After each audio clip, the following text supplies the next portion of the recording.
Assalamualaikum warahmatullahi wabarakatuh. Perkenalkan, nama saya Gilang Ramadan Pertama dengan NRP 2330-190 dengan mata kuliah yaitu Kewarganegaraan kelas A. Lalu di sini saya akan menjelaskan atau mempresentasikan yaitu yang bertemakan pendidikan demokrasi.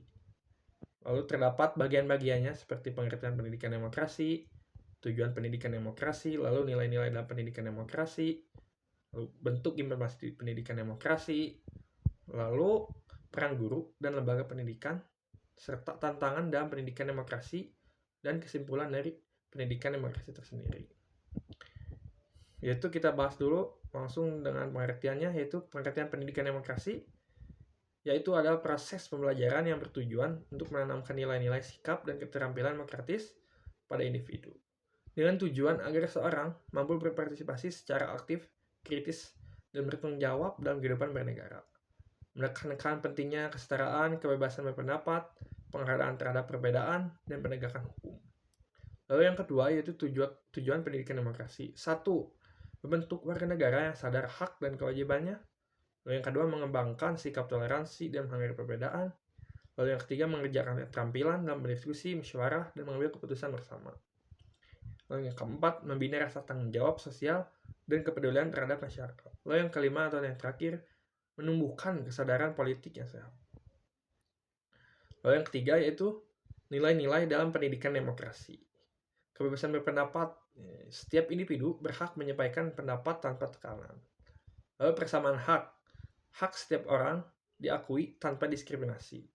Lalu terdapat toleransi atau menghargai keberagaman dan perbedaan pandangan. Lalu keadilan, semua warga mendapatkan perilaku yang adil. Lalu yang terakhir yaitu ketaatan pada aturan atau hukum. Hukum sebagai pedoman dalam kehidupan bermasyarakat. Lalu selanjutnya itu masuk ke poin bentuk implementasi pendidikan demokrasi. 1. Di sekolah, yaitu seperti diskusi kelas, musyawarah OSIS, ataupun pemilihan ketua secara demokratis. Lalu bentuknya di masyarakat, bermusyawarah dalam organisasi pemuda, berpartisipasi dalam kegiatan sosial. Dan yang terakhir itu berpartisipasi dalam negara, yaitu pemilu sebagai sarana memilih pemimpin dan menyampaikan aspirasi melalui saluran resmi. Lalu poin yang kelima yaitu peran guru dan lembaga pendidikan. Guru sebagai teladan nilai demokratis, dan sekolah menyediakan ruang dialog, pengambilan keputusan bersama, lalu membentuk lingkungan belajar yang terbuka, bebas mengekspresikan pendapat. Lalu yang keenam yaitu tantangan dalam pendidikan demokrasi. Tantangannya 1 yaitu kurangnya budaya berdiskusi yang mempunyai dampak siswa pasif dan takut berpendapat. Lalu yang kedua yaitu politisi pendidikan, perbedaan pendidikan menimbulkan konflik. Lalu yang terakhir yaitu pengaruh media sosial yang mempunyai dampak informasi hoak mempengaruhi pemahaman demokrasi. Lalu terdapat yang terakhir yaitu poin kesimpulan.